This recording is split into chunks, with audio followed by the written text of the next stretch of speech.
صاحب کی تقریر ہے۔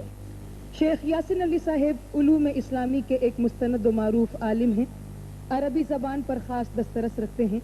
اس وقت جامعہ سیفیہ کراچی میں دینی علوم کے سلسلے میں تدریسی خدمات انجام دے رہے ہیں۔ اذہان مومنین کو علم سے روشن کرنے کے لیے آپ نے کئی غیر ملکی دورے بھی کیے ہیں۔ آپ کا موضوع سخن ہے رسول کریم کی محبت کا اعجاز۔ اے محبت تیرے وجدان و بصیرت کی قسم، میں محبت ہی محبت ہوں، محبت کی قسم۔ رسول اکرم صلی اللہ علیہ وسلم سراپا محبت تھے اور ان کی محبت میں ایک اعجاز تھا۔ یہ اعجاز بیان کرنے کے لیے تشریف لاتے ہیں جناب شیخ یاسین علی صاحب۔ اعوذ باللہ السمیع العلیم من الشیطان الرجیم، بسم اللہ الرحمن الرحیم۔ الحمدللہ وسلام علی عبادہ الذین اصطفیٰ۔ عزت معاب جناب محترم گورنر صاحب، اہل تدبیر و تدبر اور اصحاب علم و دانش، معزز حضرات، برادران اسلام،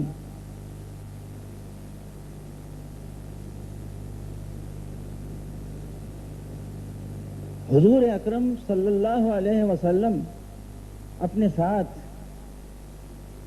اپنی شخصیت کے ساتھ ایک وہ ابدی پیغام لے کر تشریف لائے جو آپ کی ذکر کے ساتھ تا حشر تا قیامت باقی رہے گا۔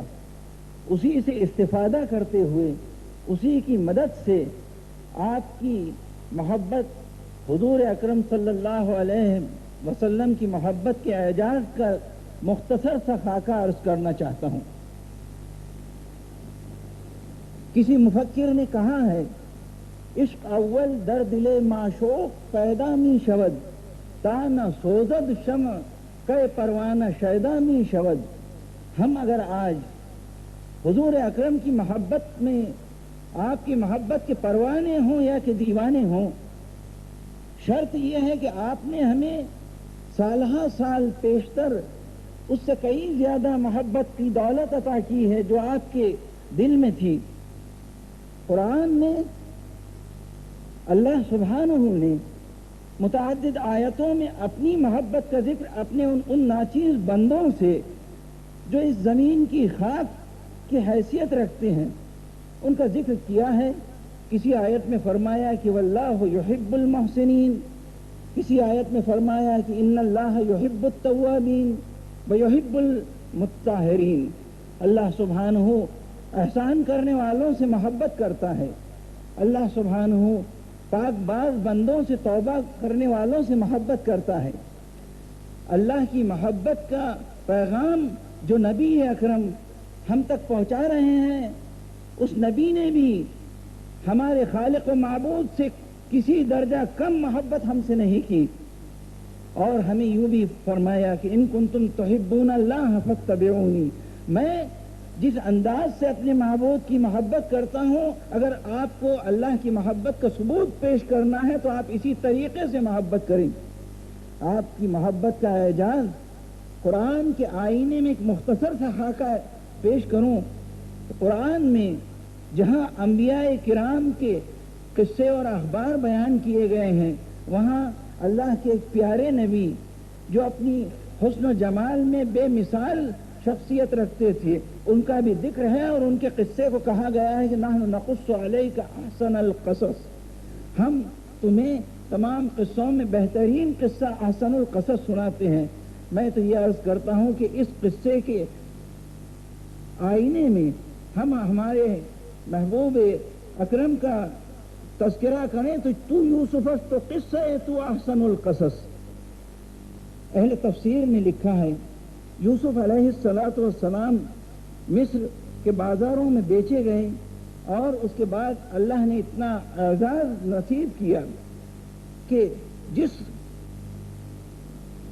محل میں زر خرید غلام کے طور پر رہے تھے، اسی محل میں بطور عزیز مصر سکونت پذیر ہوئے۔ لوگوں میں ہر عزیز مصر تو تھے، لیکن لوگوں میں ہر دل عزیزی کا یہ عالم تھا کہ یوسف جب بازاروں میں یا راستوں پر تشریف لے جاتے، لوگ آپ کی تعظیم میں زمین بوس ہو جاتے تھے۔ ایک دن اسی انداز میں آپ شاہی سواری میں تشریف لے جا رہے تھے، راستے میں دوپہر کا وقت ہے، آپ نے دیکھا کہ ایک خاتون ایک پتھر پر خستہ حالی کی صورت میں بیٹھی ہوئی ہے اور پریشان حال معلوم ہوتی ہے۔ یہ سب کچھ ہونے کے باوجود اس کا چہرہ جانا پہچانا سا لگتا ہے۔ آپ نے دریافت فرمایا یہ کون ہے؟ کسی ملازم نے عرض کیا کہ یہ زلیخا ہے جو کسی زمانے میں عزیز مصر کی ملکہ دلہن ہوا کرتی تھی۔ آپ اتنا دریافت فرما کر اپنے محل کی طرف سواری کے ساتھ تشریف لے گئے۔ کسی شخص نے زلیخا سے کہا کہ وہ عزیز مصر یوسف ابھی یہاں سے جن کا گزر ہوا وہ آپ کا تذکرہ کرتے تھے، آپ کے متعلق سوال کیا۔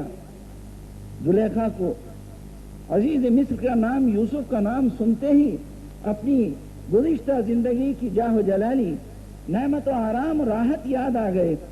فوراً اٹھ کھڑی ہوئی اور ارادہ کیا کہ میں بھی اپنے اس دوست سے یوسف سے ملاقات کروں۔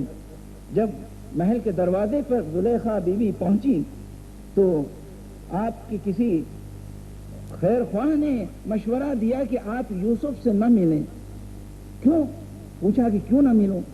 کہا گیا کہ آپ نے اس عزیز مصر سے ملنے کا ارادہ کیا ہے، کسی وقت وہ آپ کا زرخرید غلام ہوا کرتا تھا آپ کے محل میں، لیکن آج تو عزیز مصر ہے، اور آپ نے اس یوسف کے ساتھ جو اخلاق شکن گستاخی کی ہے اس کے بعد آپ کا ملنا مناسب نہیں ان سے۔ اس وقت زلیخا نے جواب دیا کہ مجھے کوئی خوف نہیں۔ عرض کرنے والے نے یہ بھی کہا کہ کیا آپ کے دل میں خوف نہیں آتا؟ ان تمام حالات کے بعد آپ یوسف سے ملنے کے لیے تیار ہوئے۔ تب زلیخا نے جواب دیا کہ لا اخاف من یخاف اللہ، میں اس شخص سے خوف نہیں رکھتی جو اللہ کا خوف اپنے دل میں بسائے ہوئے ہے۔ اور یہ تمام اطلاعات یوسف کو تو پہنچی گئی۔ زلیخا جب حاضر خدمت ہوئی، یوسف نے فرمایا اے زلیخا، وہ تمہارا جمال کہاں ہے؟ وہ تمہارا آج یہ خستہ حال تم کیوں ہو؟ اس وقت زلیخا کہتی ہے کہ الحمدللہ الذی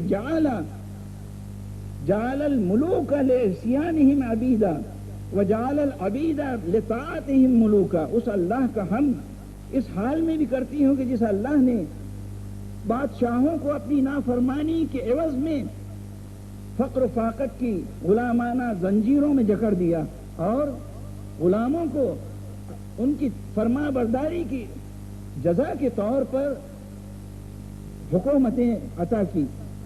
یوسف سن کر بہت خوش ہوئے اور فرمایا کہ اے زلیخا، تم ان تمام آلام و مصائب کے گزرنے کے بعد بھی اس درجہ بلند دانش مندی رکھتی ہو، اور اس دن یہ عقل و دانش آپ کی کہاں گئی تھی جس دن آپ نے میرے ساتھ گستاخی کی؟ زلیخا نے کہا کہ میں آپ کے حسن سے مسحور ہو کر سب کچھ بھول چکی تھی۔ یوسف علیہ السلام فرماتے ہیں کہ اے زلیخا، میرا یہ حسن فانی آپ دیکھ کر اس درجہ مسحور ہو گئی تھی، اگر آپ آخر اس زمان کے نبی مولانا محمد المصطفیٰ کا حسن دیکھتی تو آپ کا کیا حال ہوتا؟ زلیخا نے کہا کہ صدقت یا صدیق، آپ نے سچ کہا ہے صدیق۔ یوسف علیہ السلام کو سوال کرتے ہیں کہ میں تو اپنے علم اور بصیرت کے نتیجے میں آخر الزمان نبی محمد کے دیدار کر رہا ہوں، انہیں دیکھتا ہوں، لیکن آپ نے کیسے کہہ دیا کہ صدقت یا صدیق، آپ سچ کہتے ہیں؟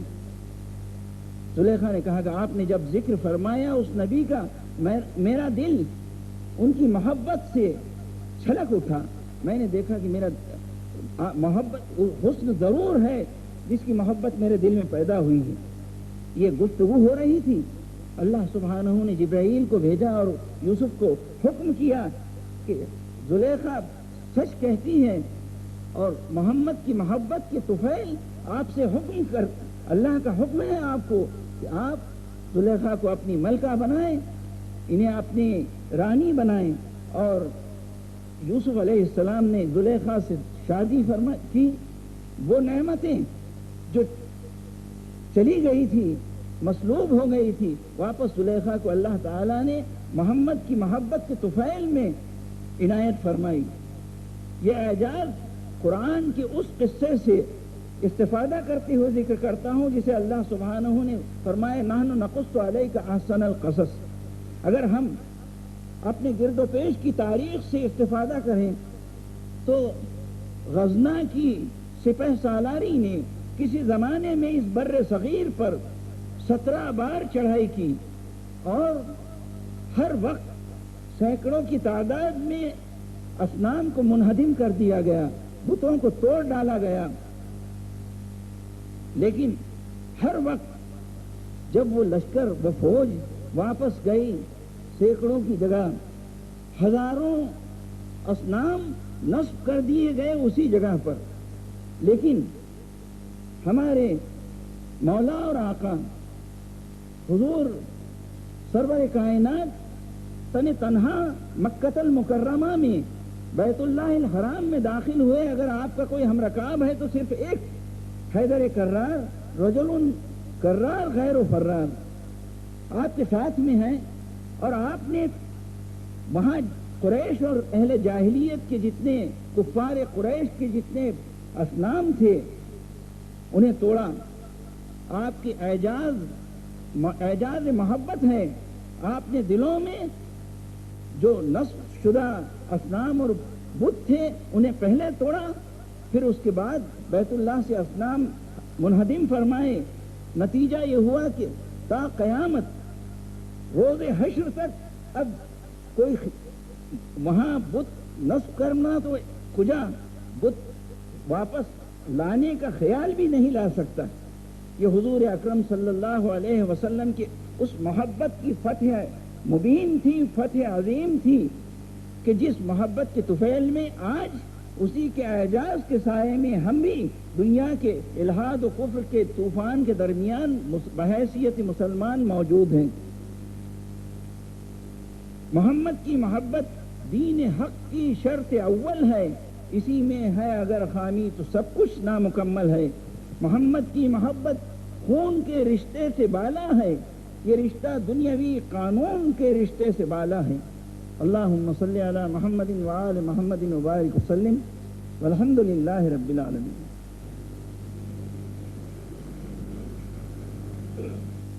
یا صاحب الجمال و یا سید البشر من وجهك المنیر لقد نور القمر لا يمكن الثناء كما كان حقه بعد از خدا بزرگ توئی قصہ مختصر۔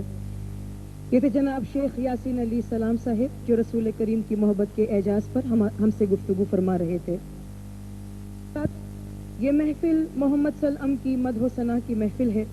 ہر نعت خوان، ہر مقرر کے کلام میں اوصاف محمدی کا ذکر گویا لسانی ذکر کی مثال ہے، تو ہر سامع کا دل اپنی سماعت کے دروازے کھول کر ذکر محمدی کے نور کو جذب کرتے ہوئے سمعی ذکر کرنے پر آمادہ ہے۔ ایک طرف لسانی اور سمعی ذکر کی بات ہے تو دوسری طرف اس خوبصورت اسٹیج کی بام و دیوار پر اللہ و محمد کی خوبصورت عکسی کیلی گرافی گویا بصری ذکر کرنے کی دعوت دے رہی ہے۔ خواتین و حضرات، جب انسان کے تمام حواس ذکر حبیب میں محو و مستغرق ہو جائیں تو یوں محسوس ہوتا ہے کہ آسمان و زمین، ہر بوٹا، ہر گل حبیب کا ذکر ہی کر رہا ہے۔